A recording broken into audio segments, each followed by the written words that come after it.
How to recover deleted photos in Google Photos. Hey guys, welcome back to another episode. In this video, I'm gonna let you know ways to recover deleted photos. Now, first of all, let me go ahead and start with the application. So open up your Google Photos, and let's consider I'm gonna delete this one. So if I press the bin icon, it's gonna show this option as allow photo to move to the bin.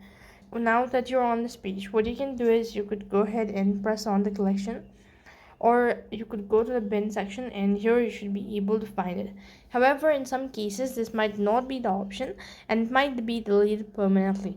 For in that case, what you can do is you could go ahead and open up your application on the website. So for that, you need to type in photos.google and log in into your account. When you're logged in, that's going to take you to the home page. So here, once again, you could go ahead and delete the photo. Let's say this is the one.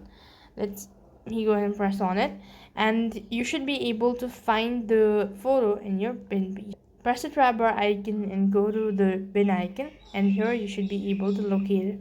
So that's all for this video. I hope the video is helpful. Make sure to like, share and subscribe to our channel. Thank you for watching. See you in the next video.